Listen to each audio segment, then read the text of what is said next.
Okay, here we are. Hello, everybody. Um, so I'm gonna be recording the lecture for Wednesday, since I won't be able to give it live.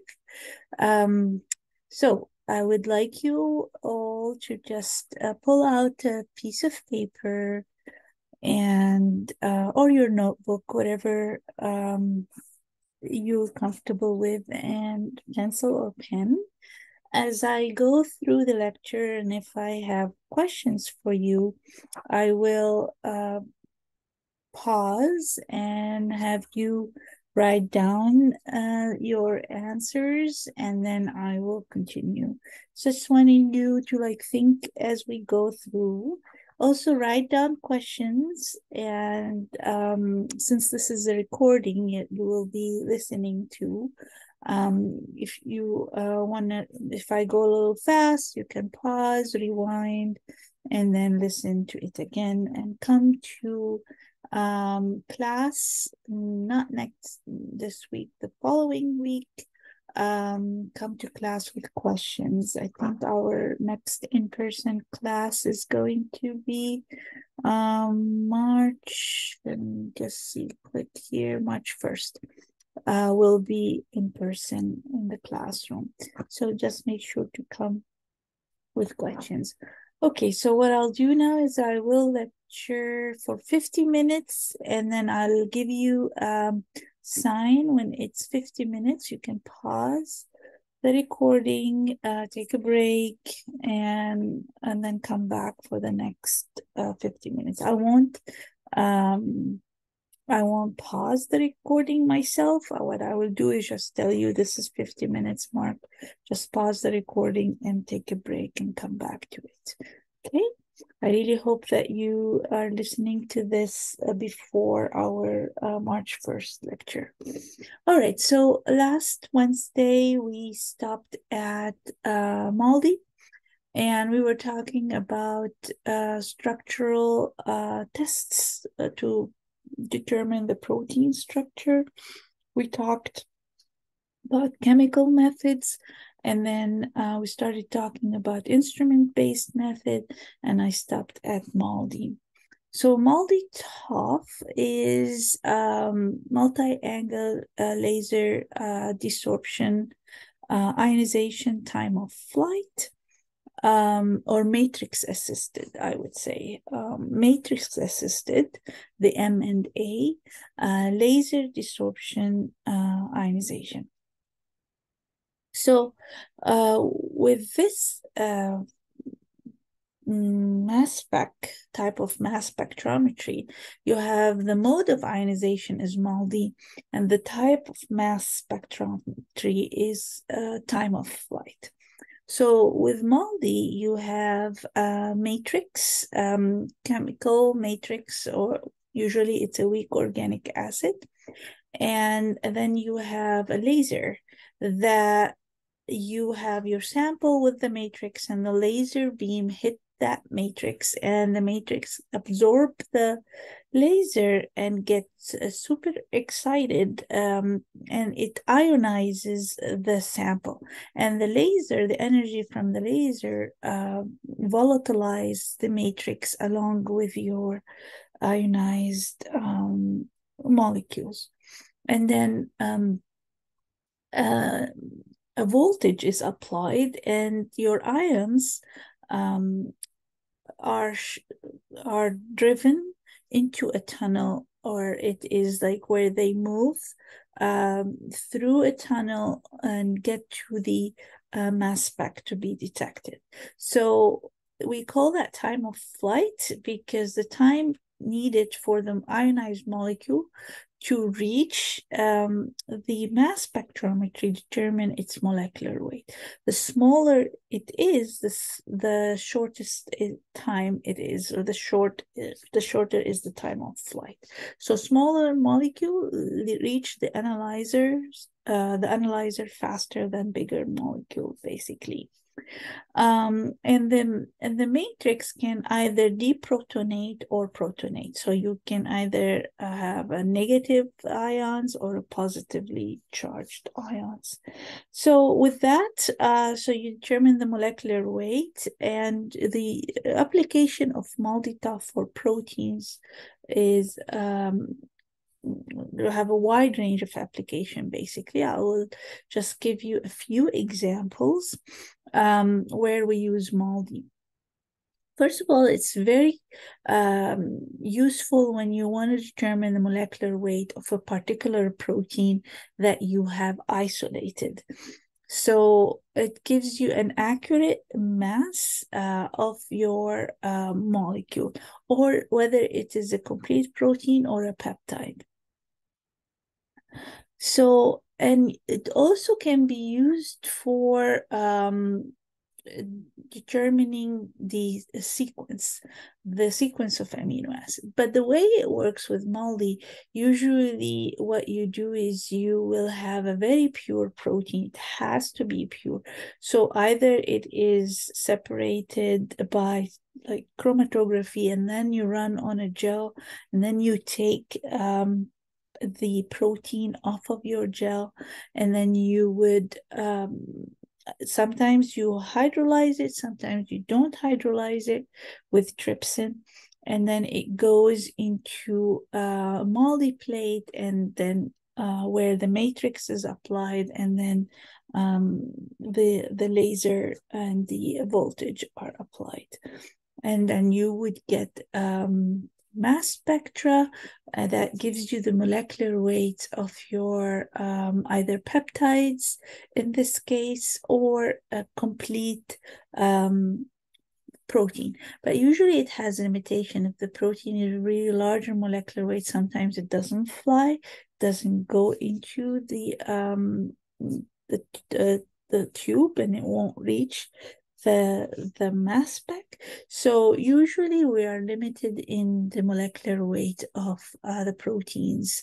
So if there are small proteins like whey protein, for example, it's very easy, the beta-lactoglobulin, alpha-lactalbumin, very easy to get accurate molecular weight of these small proteins. We can use it, like I said, for sequencing, and we call that ladder sequencing. Again, the protein has to be really pure, not contaminated with other proteins. So a particular protein purified by chromatography, followed by gel electrophoresis, and a singular band is taken. Then you would apply an enzyme that cleaves one amino acid at a time. Every one cycle with one amino acid is broken, that you would analyze that, and then you would get a ladder. So the molecular weight, for example, of a peptide starts, let's say here, let's say 1831 is what you see. And then after one amino acid is cleaved, it goes down to 1760. The difference is for alanine. And then another cycle where another amino acid is cleaved goes from 1760 to 1631. And the difference is glutamic acid, and so on. So every amino acid that is cleaved, then the peptide remaining after that cleavage of one amino acid gets detected, and so on. And then you get the sequence of the entire peptide. So that is very useful. Let me see if I can use kind of a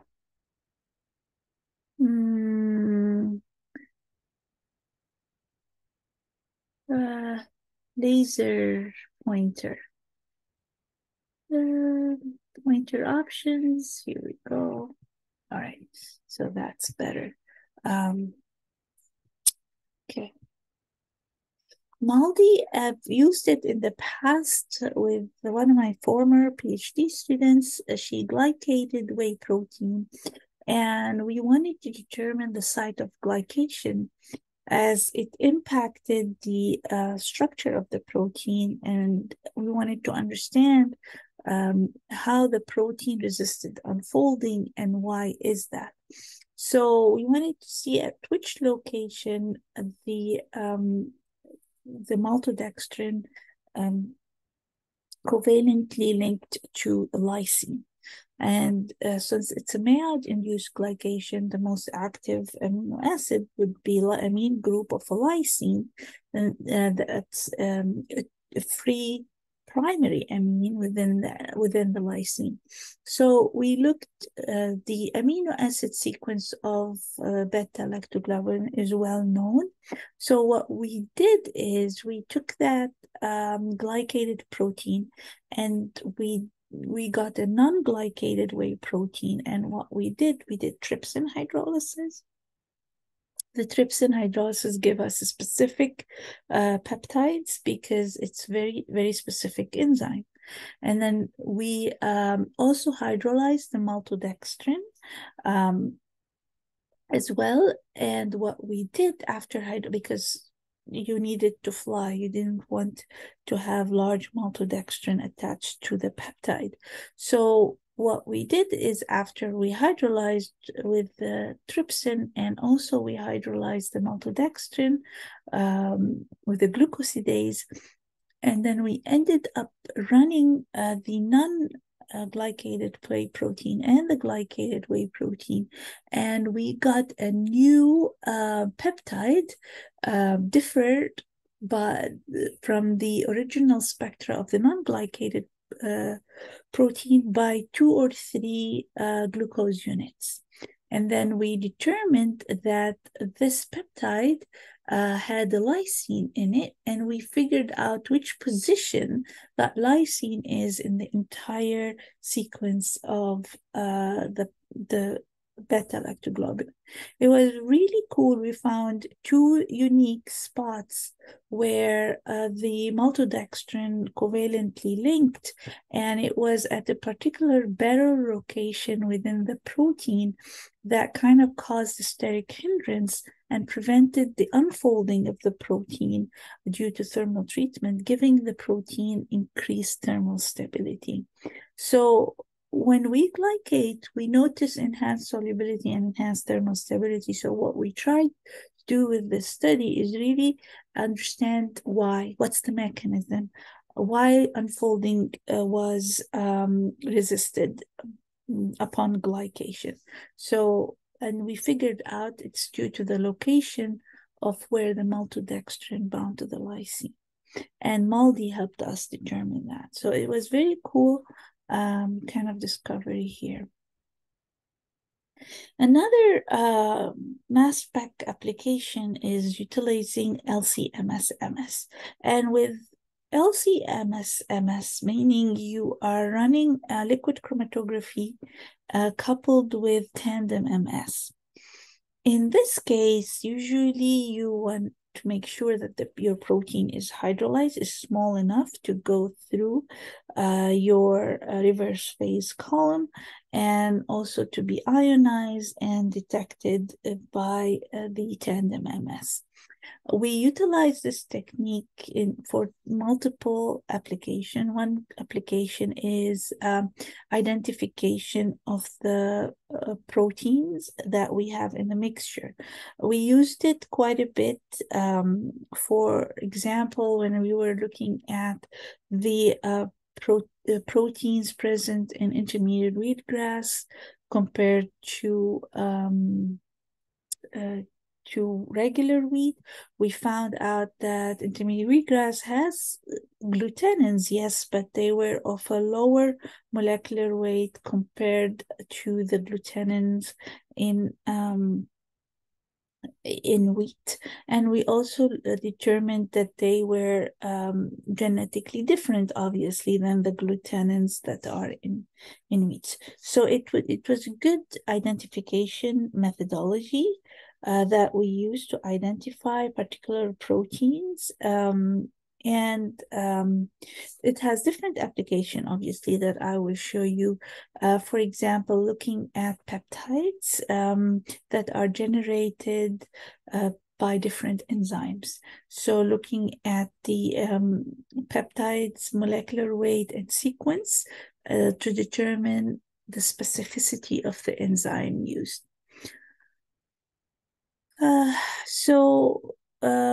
Here I'm going to give you an example where one of my former students as well looked at antihypertensive activity of peptides from soy generated by papain enzyme and pepsin enzyme. So in literature, we noticed that to produce a potent antihypertensive peptide, they would hydrolyze and then isolate and fractionate. So it takes a lot of effort, obviously, in the preparation of the fractions to isolate the fraction and then to produce the hydrolysate from a particular fraction. And it was noted that beta-conglycinin from soy has higher potent peptides within its sequence for hypertension prevention.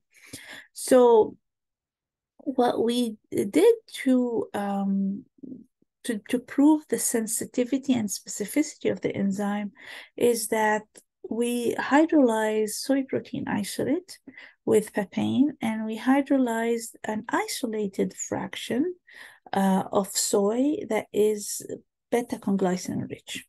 What we wanted to show here is the enzyme specificity, that is, we don't need to fractionate the protein from a complex mixture. We can use an enzyme that is specific, that would hydrolyze a particular component that will result in the production of potent antihypertensive peptides without having to pre-fractionate your protein. So saving a lot of steps. So here's what we did. So we got soy protein isolate and we hydrolyzed it with papain. So if you look here, so there is these are two A and B. So the A is a glycinin, beta-glycinin rich, B is glycinin rich fraction, and C is your regular soy protein isolate. So what we did is we hydrolyzed a D with, so we hydrolyzed the SPI with papain. We see that the beta-conglycinin bands disappeared here. That is, the beta-conglycinin proteins were hydrolyzed, whereas the glycinin bands here and here remained intact when papain was used. We saw similar effect when we took the glycinin-rich fraction and we hydrolyzed it with papain. We didn't see any breakage of the glycinin proteins. However, when we took the glycinin isolated fraction and hydrolyzed it with pepsin, we see that the glycinin proteins are no longer there. And when we took SPI and we hydrolyzed it with pepsin, we see that the glycinin subunits were hydrolyzed, were not there, whereas the beta-conglycinin was present. When we hydrolyzed the SPI and when we hydrolyzed the beta-conglycinin rich fraction, we don't see any difference. You only see that the glycinin was hydrolyzed in the presence of pepsin. So what is the whole point of this is to show that the antihypertensive activity is the same potency whether we hydrolyze a complete mixture and soy protein isolate, or we hydrolyze a particular fraction, fractionated from soy flour. So we wanted to prove that we don't need that extra fractionation if we want to produce a potent hydrolysate. We just have to use the correct enzyme. So what we did is we, if you notice here, we hydrolyzed papain we hydrolyzed SPI with papain, and we hydrolyzed SPI with pepsin, and we targeted similar degree of hydrolysis. So we wanted to show that it's not the degree of hydrolysis that caused difference in antihypertensive activity. It's the actual composition of that hydrolysis. So we kept the degree of hydrolysis constant for the papain and pepsin, and for the isolated fractions as well. So the degree of hydrolysis is not the contributing factor to the potency of hypertension. So here you can, the IC50 is the inhibitor concentration,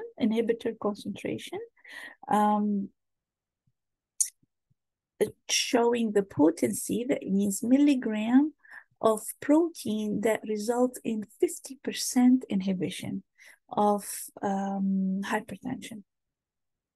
So the lower the number, the higher the potency of the inhibition.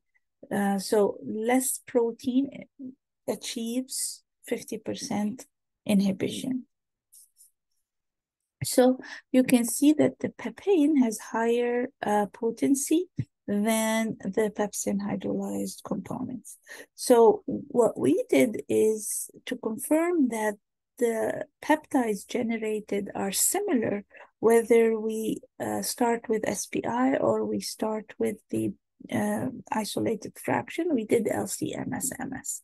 So here we found that the peptides that were similar between a pepsin hydrolyzed SPI and a pepsin hydrolyzed glycine, we were able to find similar peptides with similar sequences, all coming from glycine.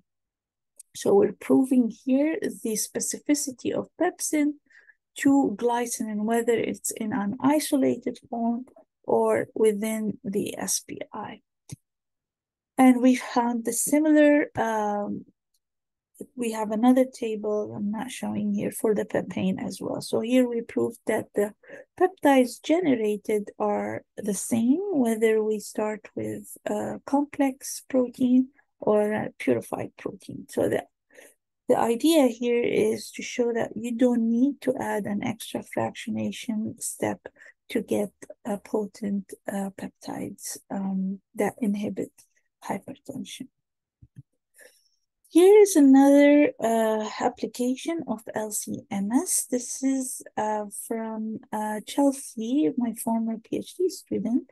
What we did here is we hydrolyzed whey protein concentrate with trypsin and with another protease enzyme. And this is like fraction 6. Basically, when we ran size exclusion, we got fraction number 6, which is the fraction where the hydrolysates are leaving the column. We collected that fraction and we sent it for LCMS to determine the peptides that were present within this fraction, and we related it to the whey protein, in this particular case, beta-lactoglobulin sequence, to look at the peptides that were produced and the specificity of the enzyme, at which location the enzyme cleaved the protein and generated those unique peptides. And we saw different peptides formed when we used protease enzyme versus the trypsin enzyme. Now, we took this data and we were able to determine the Gravy score, which has to do with hydrophilicity and hydrophobicity of the peptides generated. A negative Gravy score is an indication of hydrophilicity. A positive Gravy score is associated with phobicity, sorry. So negative hydrophilicity, positive hydrophobicity. So the fraction 6, 7, and 8 of trypsin hydrolysis, as well as another protease enzyme, the 6 is of a higher molecular weight. Fraction 7 would be of a lower molecular weight, and fraction 8 would be the least molecular weight. And with we see that with hydrolysis with the protease enzyme at 8% degree of hydrolysis and 12% degree of hydrolysis, we generate more hydrophilic peptides. So a lot of these peptides have negative gravy score. And whereas the trypsin generates a combination of hydrophilic and hydrophobic peptides, a nice balance. And this we correlated to the emulsification properties of the different hydrolysases, with the trypsin showing better emulsification properties. So another instrument base looks at protein configuration is NMR. And NMR is a very complex spectrometry that is used, and I'm not an expert in NMR, but what happens here, you can determine the tertiary structure of the protein based on the dipole moment that is generated, and based on where the hydrogen, the proximity of the hydrogen atoms to each other. Based on that, you generate structural information. Anyway, for me, it's a magic box, and you just put your protein, that has to be a pure form of the protein. It gives you amino acid sequences. It gives you proton signals, and based on the signals that you get, you formulate the final structure. So it is a very powerful tool for looking at molecular configuration of the protein. So looking at the structure also starts with amino acid analysis. So with amino acid analysis, we can do different things. One, we can look at nutritional quality by determining the essential amino acids, and we utilize that information to determine the first limiting amino acid, and we use that to calculate the protein digestibility corrected amino acid score. We identify a newly isolated protein by characterizing it, looking at the different amino acids within that protein. And I'll show you here a table in a little bit. But before I show you that table, so here, the way we determine amino acids is by digestion. We digest with strong acid for 24 hours. Well, it depends if we use regular oven or microwave digestion, but basically with this digestion, you break down all the amino acids and you're able to quantitate them using chromatography with pre or post column derivatization into chromophores, so that they are detected. So we either use anhydride, for example, or of the LPA reagent to be able to detect all amino acids. And we run standard amino acid, all 20 standard amino acid, to calculate the percentage of each individual amino acid within our sample. Now, with acid hydrolysis, you would get, with tryptophan will be destroyed, so we need to use base hydrolysis to determine tryptophan. And cysteine and methionine, you need to use specific reagents to prevent the destruction of cysteine methionine in order to be able to quantitate. So usually you run the assay digestion 3 different ways in order to determine all amino acids and determine the composition. Here's an example from Laura's, one of former master's student. So what we do here is not only determine the first limiting amino acid, but we look at composition to understand a little bit about the impact of amino acid composition on the structure and functionality of the protein. And what important characteristics usually we look at is the percentage of sulfur-containing amino acids. Cysteine, for example, is very important amino acid for polymerization, formation of disulfide linkages. Acidic and basic amino acids are important in terms of charge and what the charge of the protein is at a specific pH. The percent of hydrophobic amino acids is very important in terms of determining not only the potential globular structure, but also the whether the protein is really high in hydrophobicity. It can have a drastic impact on the protein solubility. Critical amino acids, we'll talk later on about those, but usually these are 4 amino acids that are hydrophobic, and a high percentage of these amino acids governs the protein solubility across different pH. So no matter what the pH is, the protein will be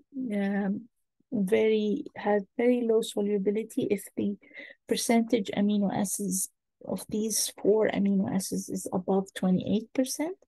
The protein would be very insoluble over a wide range of pH. So such information can be generated from determining amino acid composition.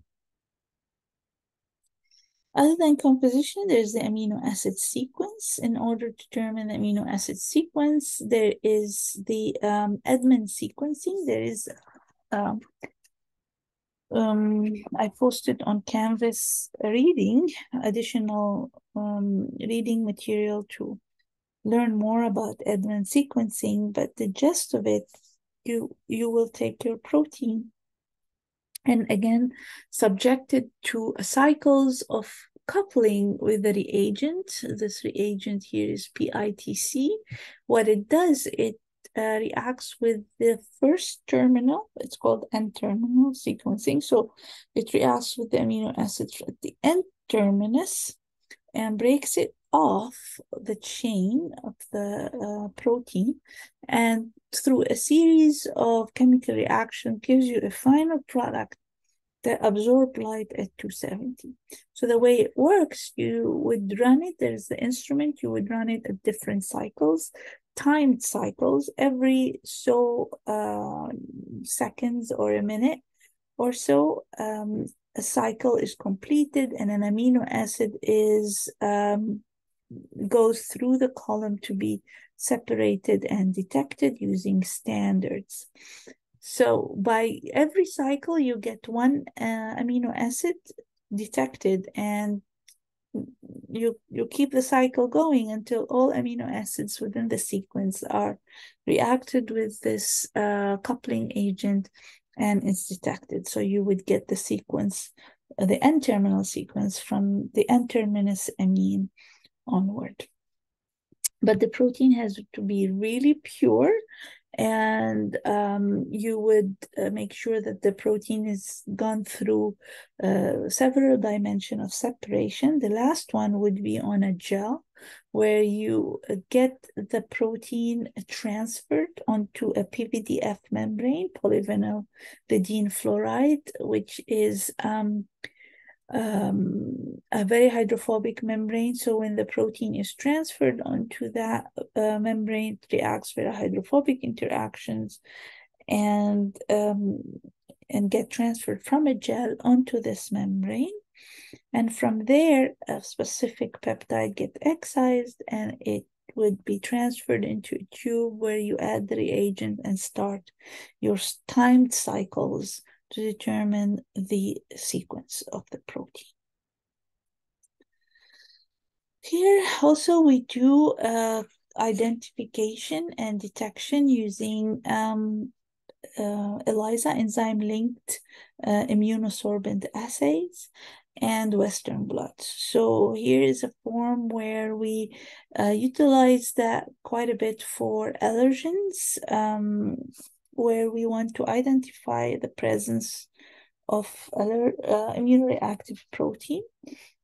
And this is a very common form that we have utilized quite a bit in lab, where it's a sandwich ELISA. You have the let's say the antibodies from in this case, the example that I was going to show you is from a human serum, and your target protein, let's say soy protein, would bind to that antibody, and then you coat it with another layer of antibodies.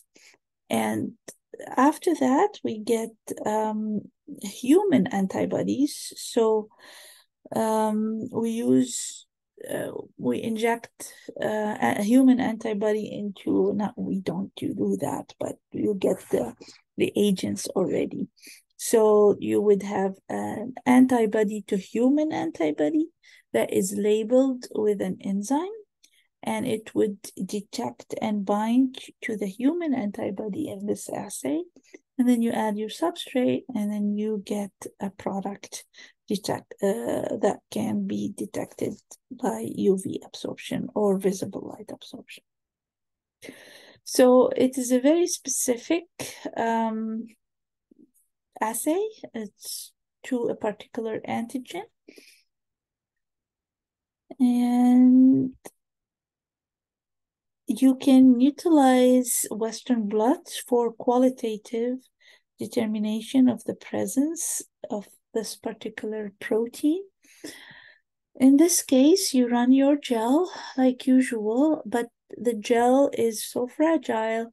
If you want to incubate it with antibodies, it will not withstand incubation. So you would have to transfer your proteins into the PVDF membrane. Again, it's a very hydrophobic surface membrane, utilizing a Western blot unit where the proteins get transferred onto a PVDF membrane. Usually if I'm in class, I'll bring in to show you how that happens, but usually you put your gel and you put the membrane on top of it, and then you layer them in a particular order, and then you put them into these cassettes here and into the chamber where you would put a running buffer, and you would run a voltage, and the proteins will move in one direction towards the PVDF membrane. So they get transferred onto the PVDF membrane to running the voltage. And they move in one direction because it's kind of like SDS page, where proteins are all negatively charged. They go from negative to positive. So you have to put the membrane and gel in right order so that the protein moves from negative to positive. And then get transferred into the membrane, and the membrane is incubated with specific antibodies, and then you add an antibody to the antibody. That means that will bind to the antibody, and it will be labeled by an enzyme, and you add a substrate, you incubate with a substrate, and with the presence of the enzyme, you generate a product with color, and then you would see that unique protein. If it's present, you would see that protein due to the color generated by the substrate and the enzyme. So you would determine, oh, I do have this protein in my mixture, or this protein in my mixture is immunoreactive, if we're looking at immunoreactivity of a particular protein. So here's an example where we're looking at hydrolysis as well as glycation and the impact of reducing allergenicity of soy protein. So soy protein, as you know, is among the top 8 or now top 9 allergens. And in this work, we try to produce a hypoallergenic protein, soy protein, by hydrolyzing the protein first and then glycating the protein. So what we did is we hydrolyzed first the protein, and we did Western blot, and we looked at the immunoreactivity of this protein. So here in lane A, you have soy protein, and you can see that most of the proteins in soy are immunoreactive. We used sera from human subjects that are allergic to soy protein. And then we determined that with hydrolysis, we can decrease a lot the immunoreactivity. We glycated the hydrolysates, and we noticed that under certain conditions, the combined effect of hydrolysis and glycation reduced the immunoreactivity. We see less banding that show up after Western blot. However, the immunoreactivity was not completely gone. So we were not able to actually produce a very hypoallergenic soy protein because no matter what we did, there were still some bands that were present. So some proteins remained allergenic no matter what. So after this project, although we published the work, I gave up on making the soy protein hypoallergenic. So here's a couple of examples where we use protein separation to characterize the potential activity here in this example. So we wanted, let's say, to generate antioxidant peptides, and we want to determine the most potent peptide generated, the most antioxidant peptide, and we wanted to get a sequence of that peptide. So we used different ways to identify the most potent peptide. We did first is ultrafiltration. So here we don't want the large molecular weight peptides because the most potent antioxidant peptides are usually small in molecular weight. So we used ultrafiltration, and we got the permeates that goes through the membrane are the small molecular peptides. And then we ran them using liquid chromatography. The first phase here is ion exchange chromatography, and here we used the we collected the fractions. So the fractions were collected, and we took each fraction and we ran antioxidant activity and determined the fraction that has the highest antioxidant activity using ion exchange. And from there, we took that fraction and separated it using size exclusion. So there's multiple peptides within that had the similar net charge. So we separated them based on size, and then again ran an antioxidant activity assay and selected the fraction that had the highest antioxidant activity. After that, we ran another reverse phase, HPLC, again with the fraction that had the same molecular weight size. It has multiple peptides, and determined the fraction that had the highest antioxidant activity. And from there, we did C-terminal and N-terminal sequencing and determined the molecular weight by MALDI. So it's a stepwise way of isolating, separating, characterizing the activity, and ending up by determining the N-terminal sequence of that potent peptide. This is the most recent example that we utilized multiple dimension chromatography, liquid chromatography. Here's the work related to Holly's work, where what we did is Holly fractionated legumin from pea and viscellin from pea. and we wanted to determine the purity of her fractions. And we ran the fractions using anion exchange and size exclusion. With anion exchange, there's most of the vicillin-rich fraction had a lot of the vicillin convicillin with some contaminant of legumin. And the legumin fraction had mostly legumin with some contamination of convicillin. When we ran it on size exclusion chromatography, we found also that there is a lot of vicillin convicillin in the vicillin-rich fraction and a little bit of contamination of legumin. And the same legumin-rich fraction had a lot of the legumin and some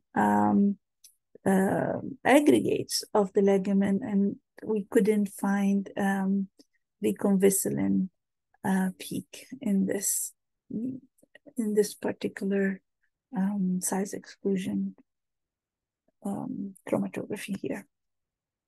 The purpose of her work is not only to determine purity, but also to do two-dimensional separation and then run proteomics to determine, to make sure that we have a pure vicillin and pure legumin fractions, and from there use these standards to calibrate an IR method for the FTIR method for determining legumin to vicillin ratio in different varieties of pea. And that is determine the impact of legumin to vicillin on the functionality of pea protein. And to help initiate breeding program within within the University of Minnesota to produce, to develop pea varieties with optimal legumin to vicillin ratio. And in order for breeding to occur, to have a successful breeding program, the breeders need to screen hundreds and hundreds of natural varieties. And in order to screen hundreds, we cannot do that using biochemical assays where you fractionate. Takes a long time to fractionate these components, and to determine the ratio using chromatography, it's just too much work to do on hundreds of different varietal lines or breeding lines.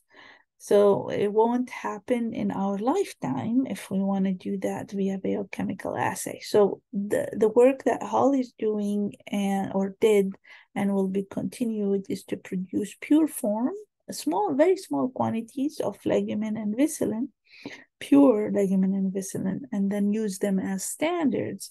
And FTIR is a very quick method. If we calibrate FTIR using standards, and then we can determine the legumin to vicillin ratio in as many lines as the breeders would like in order to screen for varieties that have optimal ratio and breed for those varieties to have pea protein, hopefully with good functionality. So with this, I just want to end the lecture, or the not the lecture, but this segment of the proteins class on protein structural characterization, and emphasize the importance of structural characterization because it helps us understand how the protein functions, how the impact of processing is on the protein structure, and then how we can improve protein functionality through structural modification through processing or even through breeding. So all of these structural tests that we talked about are essential to understand the functionality of protein and relate the structure to function in order to be able to produce functional protein ingredients for different applications. Okay, with that, I'm gonna have you pause the video, take a break for 5 to 10 minutes, and then come back to listen to the second half of the lecture. I'm not gonna stop, but you can pause now.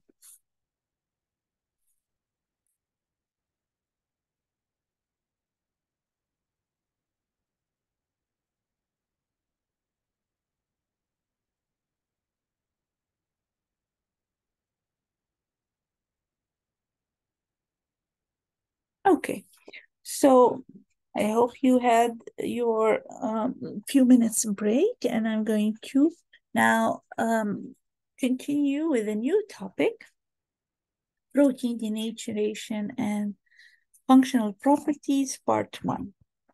So again, I'm going to spend here 50 minutes on this topic, part 1, and next time we meet, I'll continue with part 2. So as I was saying in the first, or at the end of the first part of today's lecture, is that identifying the structure and how it's impacted by environmental conditions and different processing is important as we relate it to functional properties. So this is a good segue into this part of the class where we talk about changes in the protein structure due to environmental conditions. Okay, so let's take a moment and think about this question here. So the following is true. A decrease in enthalpy results in a decrease in entropy. At this point, I expect that you know what enthalpy means and what entropy means. If I were in class and you were around me, I would have asked, what's the definition of enthalpy? And what's the definition of entropy? So I'll pause for a few seconds here to have you remember those.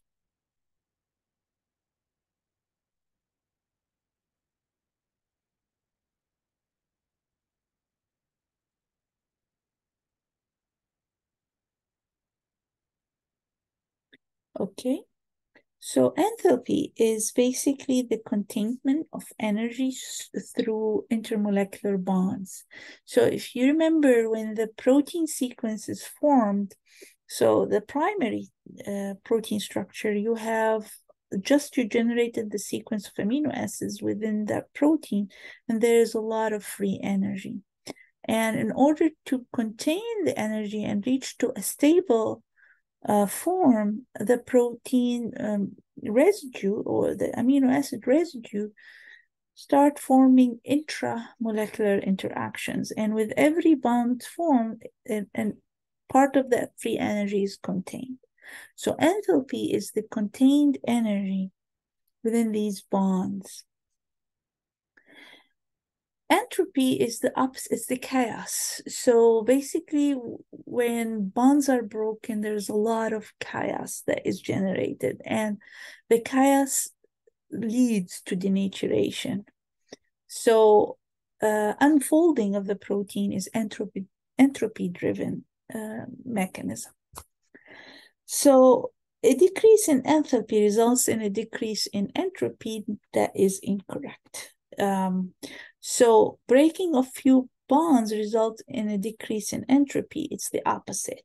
When you break few bonds, if you remember 5 to 20 kg, like 2 to 3 bonds, hydrogen bonds are broken, it's kind of like a chain reaction. It causes enough chaos that drives other bonds to be broken, and then the protein eventually unfolds. So a decrease in enthalpy results in a substantial increase in entropy. That is the correct answer. So a little bit of a decrease of enthalpy causes a substantial increase in entropy. And if you remember the equation, delta G equals delta H for enthalpy minus T for temperature, delta S for entropy. So when you have a change in enthalpy, you will have a tremendous increase in entropy. So you have a huge change in entropy. You would get a negative delta G. And when you have a negative delta G, you will have a spontaneous denaturation. All right. Denaturation induced by heat can be enhanced in moist conditions. That means as you increase the moisture content, so if you have a protein powder and you put the protein in a certain amount of water, the more water you have, the lower will be the denaturation temperature. And that is correct, and we'll explain that a little bit in a few minutes here. Can be reduced in the presence of sugar. Yes, we're going to talk about the presence of sugar will increase the denaturation temperature. So the protein will be more stable. Depending on the last one can be correct too, but depending on the salt. There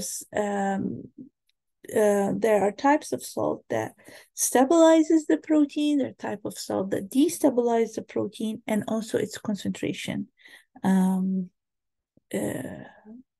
driven. So a small amount of salt, small concentration or low concentration of salt at particular types of salt can enhance the stability of the protein by adding charge load on the surface of protein, enhancing protein-water interaction.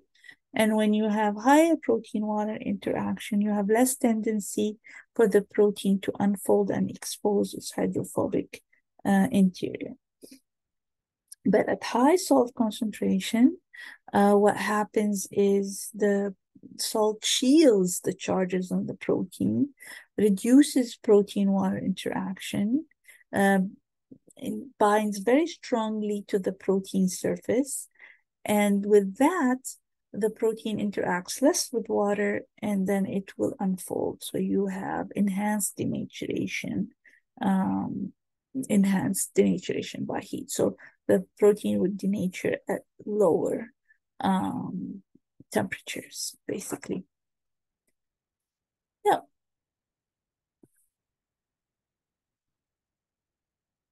So here's our diagram here that I kind of tend to bring it back every now and then. And we did talk about the intrinsic factors and how they would impact the structure.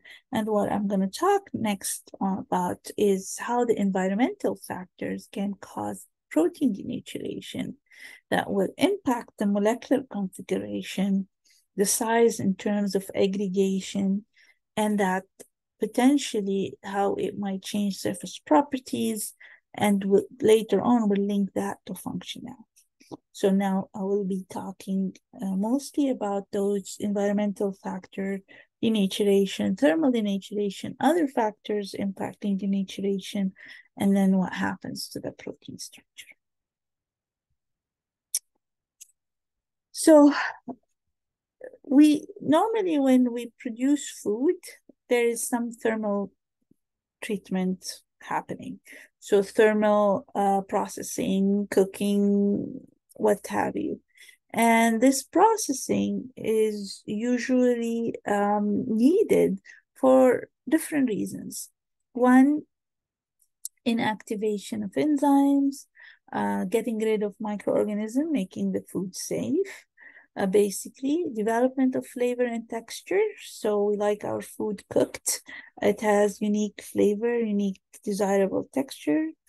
Sometimes we destruct some toxic compounds by heating, and also enhancing the nutritional value. So basically, starch is better digested when it is gelatinized, when it's heated. Protein digestibility of the protein is enhanced due to partial or denaturation of the protein prior to polymerization. You have enhanced digestion. Also, inactivation of enzymes such as trypsin inhibitor or amylase inhibitors, then you have your digestive enzymes working, not inhibited by any components in the food. So enhancement of the nutritional value that way. In terms of protein functionality, we have desired and undesired changes due to thermal denaturation or denaturation of the protein in general due to processing. So take a moment, jot down some desired changes and jot down some undesired changes. Take a minute to write those down.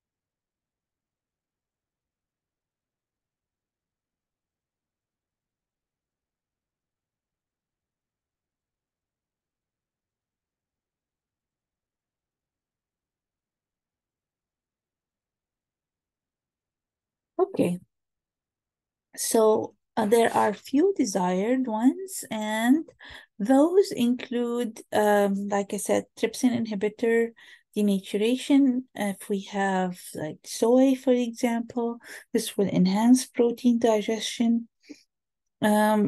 Improve digestibility. So partially denatured proteins have better digestibility because the digestive enzyme will have more access to the binding sites to cleave the protein.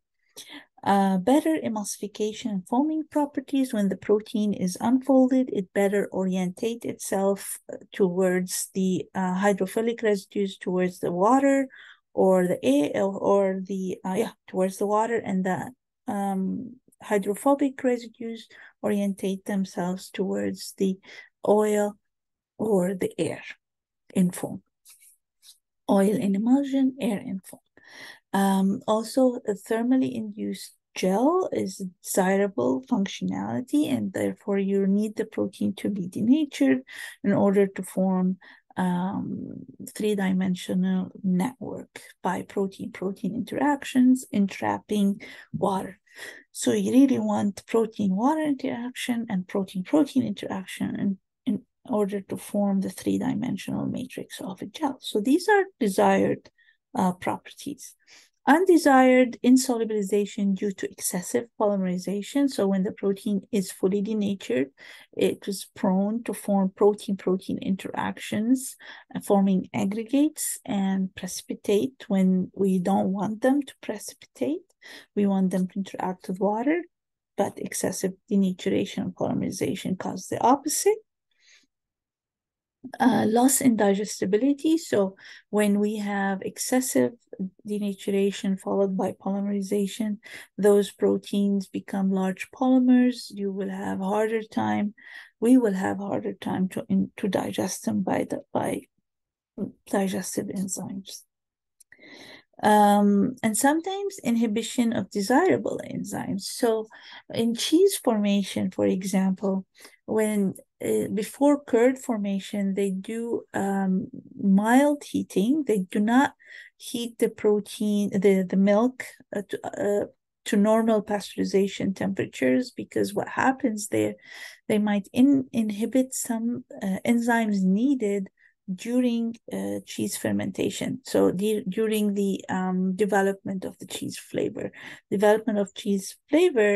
ripening of the cheese is due to lipases and some proteases that will cause this unique ripened flavor.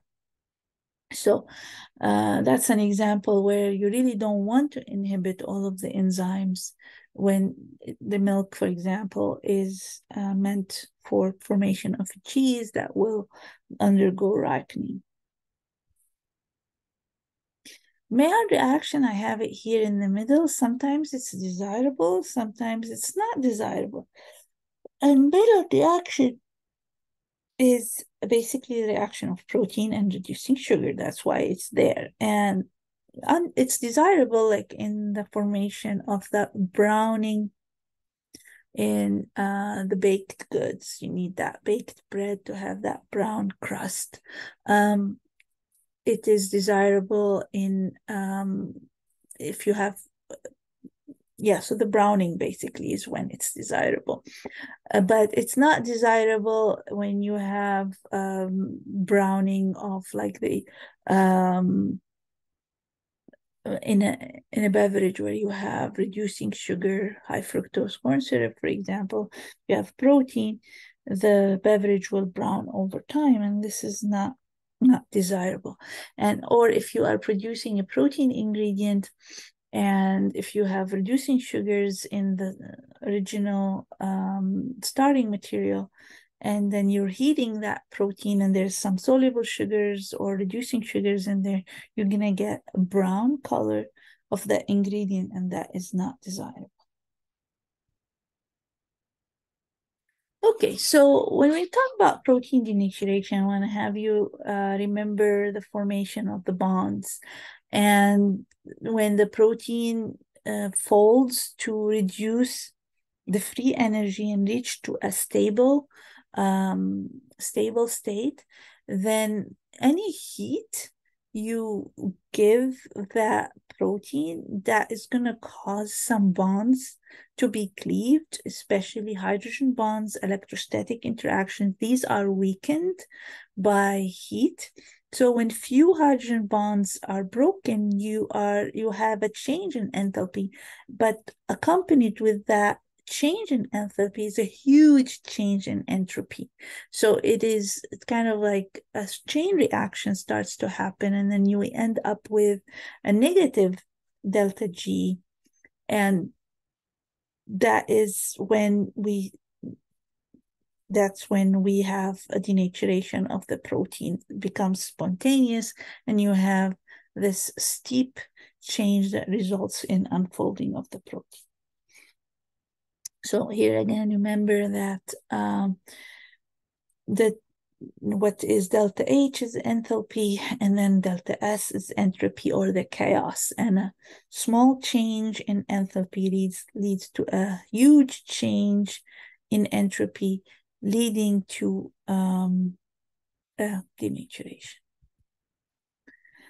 So usually as the protein folds and when there is water around, it's an inaqueous environment, the hydrophilic amino acids are mostly orientated to the surface of the protein, and the hydrophobic residues are mostly orientated towards the interior of the protein, hiding from water. Now, when you have a protein that is high in hydrophobic amino acid, there is always some hydrophobicity on the surface, but the water forms this ice-like structure,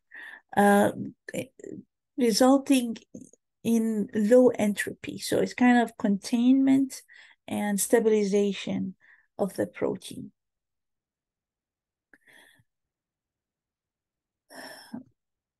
So here, I just want to remind you that the protein forms a structure that minimizes the free energy and reach this the stable form. And the stabilization of the structure is entropy driven. That means we want to contain this entropy. We want to contain this chaos by containing the energy in bonds. And the contained energy is the enthalpy. Okay, so again, you have the enthalpy, you have the entropy, and then you have the total free energy. At low temperature, you have very low thermodynamics going on. You have all of your bonds containing the free energy. Delta G is positive. Denaturation is unfavorable. Okay, so this is kind of the gist of this slide. So when each protein has a unique denaturation temperature, we will talk about that in a minute. But once denaturation temperature is reached, that means the few bonding within the protein are broken, leading to further breakage of bonds and release, the unreleasing of those or exposure of the hydrophobic groups to the water. happens. So at this point, we have a huge change in entropy, causing this delta G to be negative, and then denaturation becomes spontaneous. So basically, like I said, you have thermal kinetics happening. We have unfolding due to breakage of bonds. And we need to remember that the bonds that start breaking are those that are hydrogen bond, electrostatic, and van der Waals. These interactions or bonds are exothermic. So with heat, they are weakened, whereas hydrophobic interactions are endothermic. So that means they are stabilized or become stronger with heat.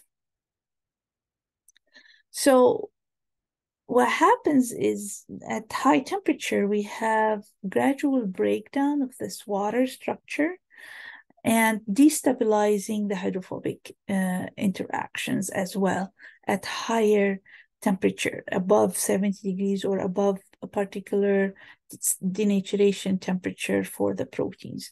So even the interior hydrophobic interactions within the protein moiety, so you have inside of the protein moiety, you have the hydrophobic groups interacting with each other. So at really high temperatures, even those interactions become weaker or are destabilized due to breakdown of that ice-like structure around the hydrophobic groups. So this is just a diagram to show you that what's happening really, we go with the native state, and with the increase in temperature, we get to a transition state where we get this negative delta G, and from there we get to the transitioning into the unfolded state. So there are multiple transitions that happen. So we go from temperatures enough to cause denaturation, unfolding, and after that we get polymerization happening. Large polymers form large aggregates, and then there's precipitation. And we always have to remember here is that, okay, let me try to get the pointer again. So we have the lowest free energy in the native state, most thermodynamically stable state. However, with denaturing agents like temperature and pH, ionic strength, solvent, we're going to talk about all of those. We're going to disrupt this native state and cause this transition into an unfolded state, and later on into polymerized aggregated state. So usually your denatured protein does not have a particular structure, so it resembles a random coil. So all of your your hydrogen bonds are broken. They can be reformed into different like alpha helix can become beta sheet can convert to beta turn, and then some of the secondary structures convert to random coil. So you have this mess of a structure that resembles altogether a random coil. So denaturation can be reversible and can be irreversible.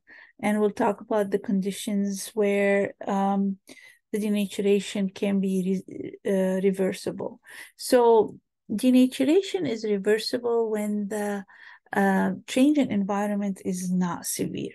So when you have, let's say, think about a rubber band. Like if you have a rubber band for your hair, if you take the rubber band and if you hold it, like stretch it for a little bit and then release, it will go back to somewhat its original state.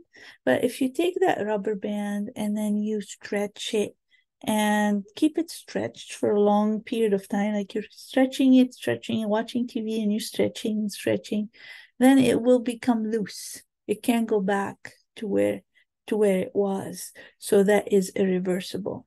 In the protein world, denatured protein, they just assume these random unfolded state, but you have a lot of hydrophobicity on the surface, and depending on the time of the heat treatment, if heating is extended, or if the protein is in solution for extended period of time and its unfolded state, it's not in a static state, it's in liquid, molecules move, then eventually they're going to come together and form polymers, and may form very strong hydrophobic interaction, potentially disulfide linkages.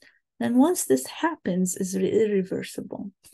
Also, you want to think about, other than temperature, if you reduce the pH or increase the pH to very excessive, like very excessively high or excessively low.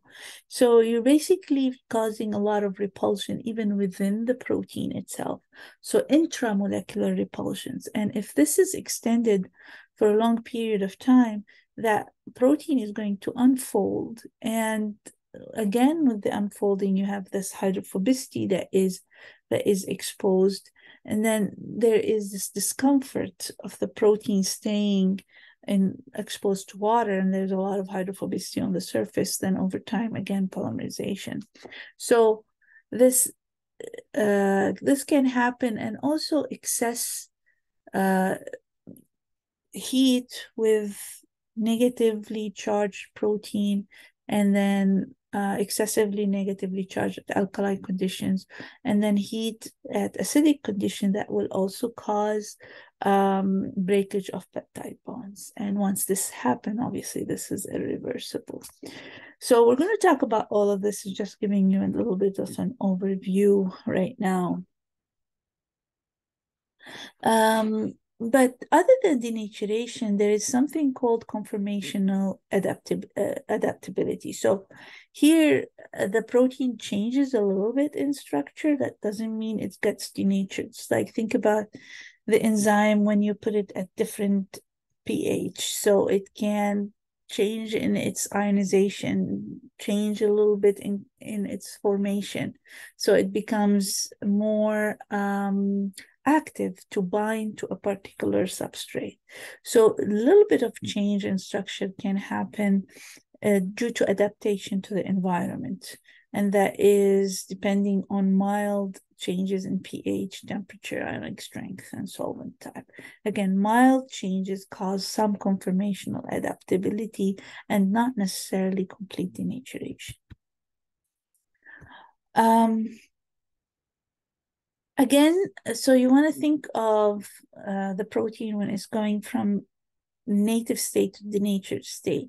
So there is not a lot of steps within the protein native to denatured. There's partial denaturation, yes, but once the denaturation starts, and if thermal treatment or if whatever is the environment that is causing this denaturation to happen continues, then you get a transition. It's two-state transition. You go from native to denatured. So there's this steep curve here going from the native state to the denatured. So the y-axis represent a characteristic, let's say, solubility. So you have really high solubility, and when it's denatured, you get really low solubility. So hydrophobicity, like say low, and then when it's denatured, you have this high hydrophobicity. So these are the y-axis is the actual characteristic of the denatured protein, or the native versus denatured protein. So it can go either from high to low or low to high, so depending on the characteristic, but you have this two-stage transition, and it's again, once a few bonds are broken, then you have a chain reaction and the protein unfolds.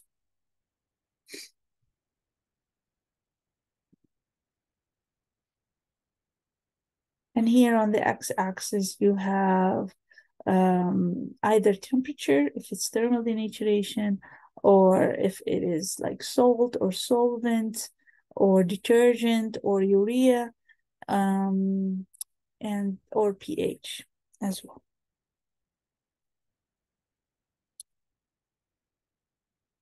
So how does amino acid composition affect thermal stability?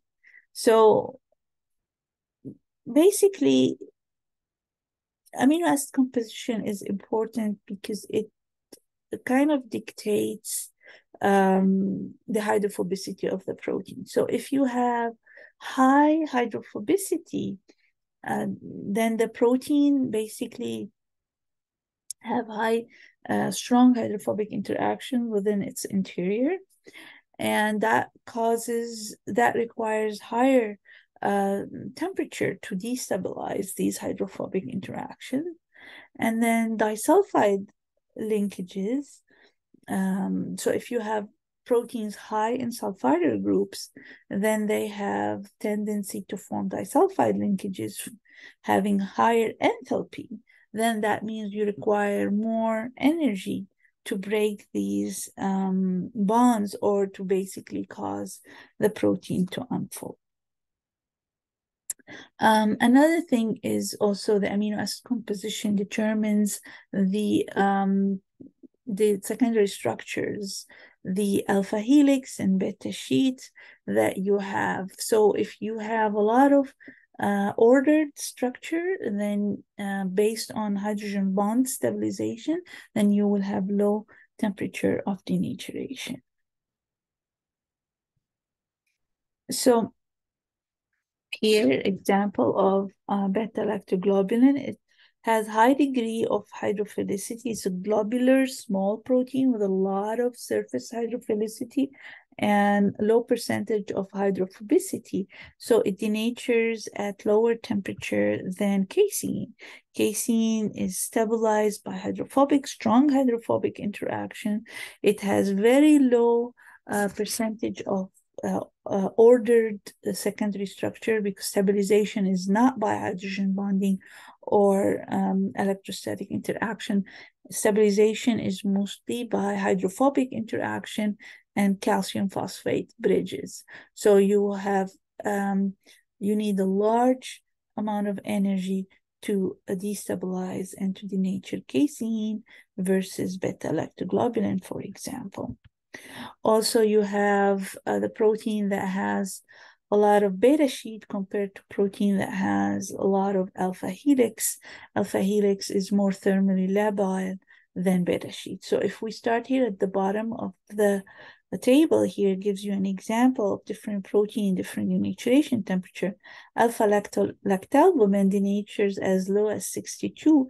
It's a globular protein, has ordered secondary structure, and most of secondary structure is alpha helix. If we look at beta-lactoglobulin, its secondary structure, it's another ordered protein. It has secondary structure that is mostly beta sheet, so that's why it's a little higher than alpha-lactalbumin. If we look at p-vicillin and soy beta-conglycinin, there are similar groups of proteins. We have similar denaturation temperature. These proteins lack disulfide linkages. They have high hydrophobicity, but they have also some ordered secondary structure.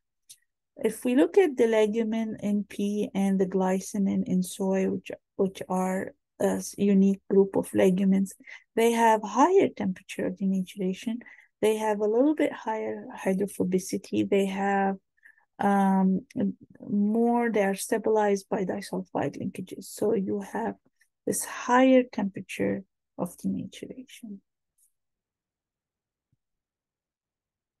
Now let's look at the impact of the water on the denaturation of the protein.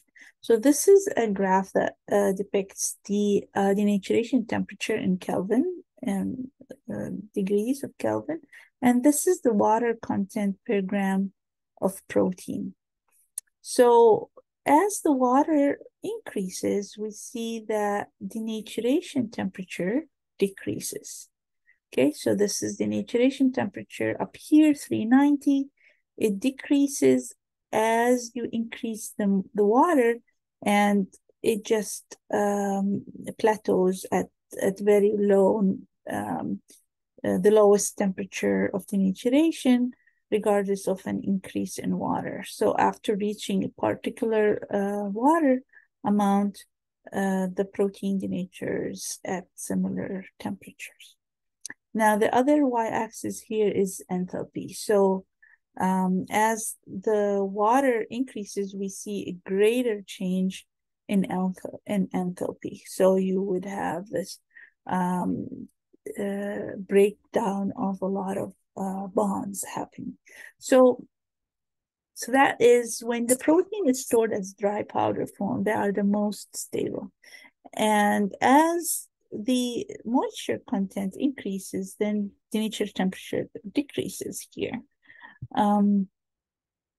What happens is when you have hydration and when you have heat, there is thermal kinetics going on, and the water starts moving and going into that protein molecule and disrupting the hydrogen bonds within the intramolecular hydrogen bonds. So it causes swelling of the protein, and then the protein denatures. So the more water you have, the more that thermodynamics happening and the more of the swelling happening, and then you have the unfolding of the protein.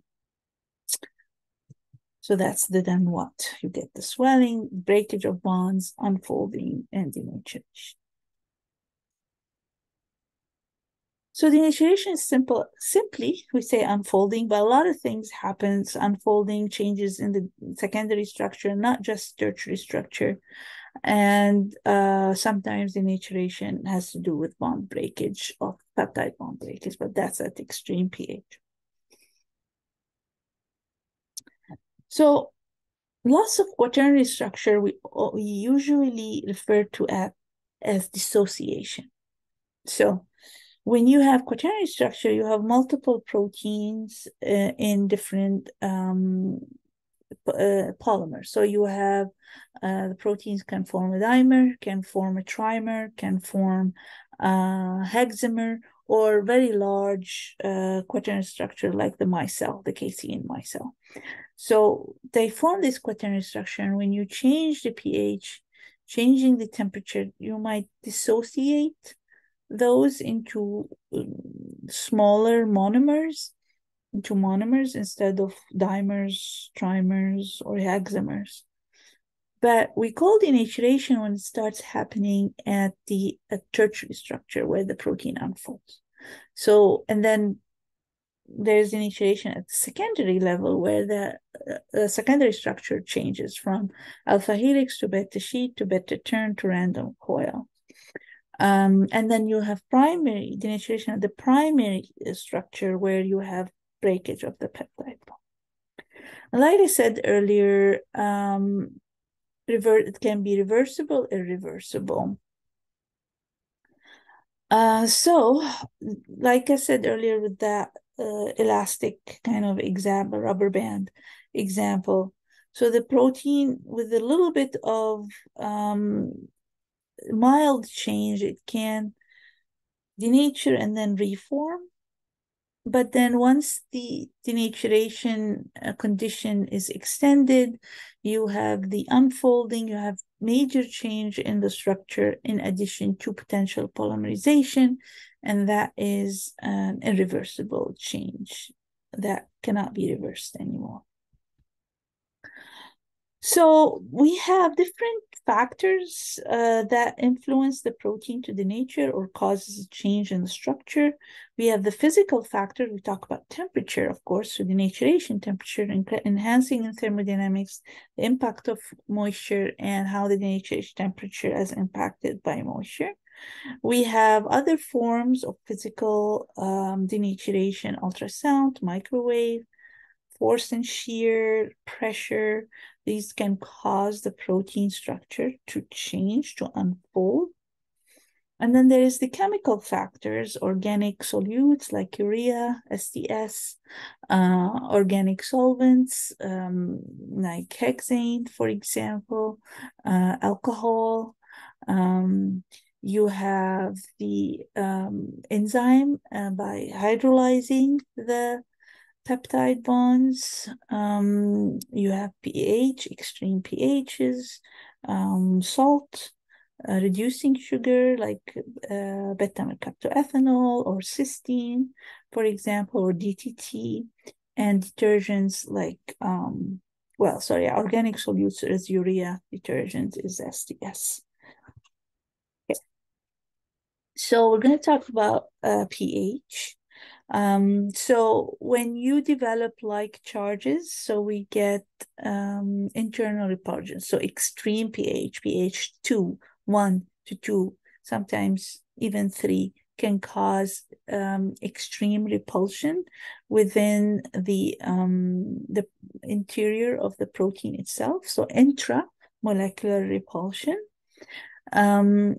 And therefore you get swelling, the water goes in, and then the protein interacts with instead of forming these intramolecular interactions, you have more interaction with water rather than intramolecular interactions, electrostatic interactions and hydrogen bonding. These are disrupted. If you bring the pH to the isoelectric point, so when you have zero net charge, so there's no more repulsion. So this is basically the protein come together and interact with each other and precipitate. An example is the formation of the acid curd, yogurt, basically. So this is aggregation. It can be reversible. If you change the pH, then the protein can be resolubilized as well. So if you take yogurt, for example, and add to it a little bit of water and then mix the water, so it becomes like a drinkable yogurt, like a drinkable beverage. So this is kind of reversible. But at extreme pH, you can have hydrolysis of the peptide bonds. You can get deamidation of asparagine and glutamine, giving you glutamic acid and aspartic acid. So more like charges that might cause a repulsion. At alkaline pH, high alkalinity, you have destruction of sulfhydryl groups. So you can have break of disulfide linkages and reformation, so disulfide interchange, and forming aggregation. And this is basically leads to irreversible denaturation. So the changes in the pH of high pH or low pH and isoelectric point, these can be reversible, but once bonds are cleaved or covalent bonds are formed, then this becomes irreversible denaturation. Okay, salt. So salting in, and this is in industry used in beverages, adding, for example, phosphates. It helps stabilize the proteins. It adds charge to the protein surface, increasing the charge load, so binding loosely with the protein, and then facilitating some protein-water interaction, giving a stabilizing effect to the protein. Salting out. So in this case, what happens is at a particular type of salt and at a particular concentration, you are shielding the charges, binding strongly with the protein, shielding the charge on the protein, and preventing protein-water interaction, causing also competition where the salt interacts with water, competing for interaction of protein with water. So in this case, the protein, when you lose charge on the surface, you lose repulsion between different protein molecules, then it's basically causing the protein to denature and also to form protein-protein interactions and aggregation. So here you have the low ionic strength, high ionic strength, where you shield charges and causing breakage of intramolecular interaction, causing that denaturation to happen, less interaction with water, more protein-protein interactions. So we're altering, in this case, the hydration properties of the protein that results in destabilizing of the protein. So in one case, we have stabilization by increasing the interaction with the water, and then we have the destabilization by decreasing the interaction with water and reducing the hydration. So here's a graph that depicts the effect of different salts on the denaturation temperature and the different concentrations on the denaturation temperature. So we have two effects here, the type of the salt as well as the concentration of the salt. Some salts cause stabilizing effect. So the higher concentration of the salt actually increases the denaturation temperature, and some salts decrease the denaturation temperature, and with higher concentration, we see even more destabilization. And usually the anions impact the protein structure more than the cations. So all of these salts are sodium salts, but they differ in the negative or in the anion. So all have sodium, but they are different in the anion, so they have different impact. Here is a figure that differentiates between cosmotrope and K-trope. Cosmotropes are small molecular weight salts or organic solutes that would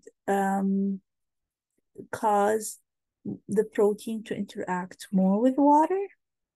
And the K-trope are small molecular weight salts or organic solutes that interact very strongly with the protein, reduce the water-protein interaction. So sulfate, phosphate, fluoride of sodium are kosmotrope. They are stabilizing. That's why phosphate, for example, is added to beverages to stabilize the protein in acidic beverages. And then you have the K-tropes that destabilize, and these are also bromides, sodium bromide, iodide, perchlorate, and thiocyanate. And then you have other organic solutes. The sugar sucrose has a kosmotrope effect. The guanidine HCl, which is an organic solute, has a K-trope effect. Okay. Here's an experiment we did at Purdue with a group of undergraduate students. So here they were heating albumin, egg albumin in solution, and observing the opalescence, formation of this opalescent, like turning milky white. It's an indication of denaturation and aggregation. So when the protein was just put in water, at 85 degrees, we start seeing that milky color formation of that denatured protein, almost the egg white kind of thing. When salt was added, so there was a destabilizing effect at a particular concentration, a high concentration, 0.1 molar. So in this case, the albumin denatured at 63 degrees. So we saw that white color. Ferric chloride is another salt, but it had an opposite effect at the same concentration, we saw at the same concentration of salt, we had no opalescence happening here, because ferric is has +3, is ionized, and then it can form interaction with the sulfide groups, causing stabilization effect. So it keeps the protein from opening up and denaturing. So forms internal bonding with the sulfides, So that prevented the protein from unfolding. So we saw this unique, no matter how much we heated, there's no opalescence where occurred, no aggregation. Adding sucrose enhanced the thermal stability, so denaturation occurred at higher temperature. But it was concentration impacted by concentration. At low concentration, we didn't see much of an effect, but at higher concentration, we did. Now, in the acid, so at really high acidity, 0.1 molar, the pH was 1.75. So you have a lot of net negative charge. So the protein did not aggregate because of like charges. However, at a little bit of acidity, that reduced the pH to 6.15, bringing it closer to this isoelectric point. So we had less net charge, then the temperature was reduced. So we saw opalescence at 72 degrees instead of at 85. That was a nice, neat experiment to look at the impact of pH salts, casotropes, and such. Other denaturing agents are organic solvents. So these basically, those different non-covalent bonds are impacted differently. So hydrophobic interactions are weakened in organic solvent due to solubilization effect. So the organic solvent solubilize the hydrophobic residues. So they are prone to be solubilized in the organic solvents, open up and decrease the hydrophobic interactions. Hydrogen bonds are strengthened on the other hand. And then the permittivity, basically, it's like water has the highest polarity, has high permittivity. When you have organic solvent, you have low permittivity. Electrostatic interaction are increased, as well as electrostatic repulsion. So you have that. And at high concentration, all solvents cause denaturation. Basically high concentration of organic solvents due to solubilization of the nonpolar or the hydrophobic side chain. Okay. So these are the organic solutes and detergent and reducing agents. So glutathione, mercaptoethanol are reducing agents. So they reduce disulfide linkages. So if you have a protein globular structure stabilized by disulfide linkage, it causes them to break. Urea and guanidine hydrochloride, these are organic solutes that basically destabilize the hydrogen bonding, intramolecular hydrogen bonding within the protein, and then forms hydrogen bonding with the residues instead. And this is denaturing. And then you have the sodium diacetyl sulfate that breaks non-covalent interaction, binds strongly to the protein.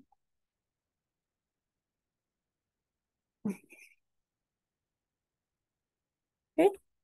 So enzymes, I'm going to finish here in like a little bit, few minutes. So here is an example of the use of enzyme, such as formation of the curd using the rennet enzyme or chymosin enzyme. So what the chymosin does, it breaks the glycomacropeptide from kappa casein, which is this hairy-like structure that causes the stabilization of the casein micelle due to the electronegativity of the glycomacropeptide. So the rennet enzyme breaks that, cleaves off this glycomacropeptide, destabilizing the casein micelle and causing hydrophobic interactions and fusing of the casein micelle to form the curd and expel the water or whey, basically. Another form of denaturation is physical denaturation. In this form here, you have the kneading and beating. So you have this force that and the shear that is happening where the air goes in and displaces the protein, so causes the hydrophobic residues to interact with the air and cause denaturation of the protein. So in this case, we have unfolding, so cause protein-protein interactions via hydrogen bonding and disulfide linkages. This is what happens to formation of the gluten. And then the beating is you incorporate the air, and the hydrophobic residues are orientated toward the air, whereas the hydrophilic is orientated towards the water. And you form these films around the air bubbles. So here's a summary table that would be good to study from. So with temperature, you have this molecular dynamic, thermodynamic energy, entropy-driven denaturation, salt and pH, changes in charges, impacting the charges, and causing breakage of bonds or stabilization with interaction with water, or causing protein-protein interactions. Force and shear, incorporation of air, proteins adsorbing at the interface. The organic solvent here is basically solubilizing the hydrophobic residues. So the hydrophobic groups are exposed to the solvent, and therefore the protein denatures. So it's a good summary table here. Methods of denaturation, take a moment to think about it. I'll give you a minute here. I'm almost done. I'll give you 1 minute to write down how we assess denaturation.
Okay, so methods of denaturation are many. One of them is NMR, where there's change in structural properties are detected, but it's not as commonly used as others down the list. We talked about DSC earlier, so we have also talked about FTIR and Raman. So here's another example about using IR spectroscopy, similar to the example I gave you earlier with the whey protein isolate before heat, and then how the spectra changes with heat. And then we look at the functional groups and the change and transition and change in intensity of different peaks as indicating changes in the protein structure. Sometimes we can look at tertiary changes. We can look at secondary changes of the protein. So this is Raman spectroscopy. And this is showing you a glycated whey protein, non-heated and heated. And the spectra almost looks identical, showing that there was no denaturation. The protein maintained structural rigidity after heating when it was glycated versus non-glycated. And also here it shows you the effect of pH and heat combined. And you see spectral changes. And we normally look at the spectra and then we deconvolute the peaks. And we also we do PCA analysis to determine which change in the spectra caused overall change in the structure. It's very interesting and unique approach to looking at denaturation. And then you have the DSC, the differential scanning colorimetry, where we look at onset of denaturation, peak denaturation or denaturation temperature, the enthalpy, which is the area under the curve. And when you don't have any endothermic peaks, then the protein would be completely denatured. And here we can look at the impact of different processing on the enthalpy and on denaturation temperature. We can look at UV absorption and fluorescence. You're looking at, for example, the absorption and fluorescence increase upon protein unfolding, and then it decreases when polymerization occurs.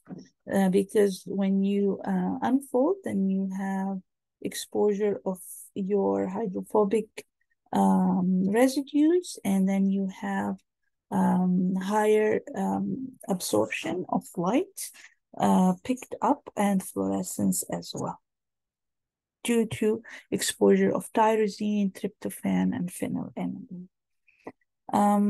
Also, we can measure fluorescence by using a fluorescent agent that would bind to hydrophobic residue, like measuring surface hydrophobicity, for example.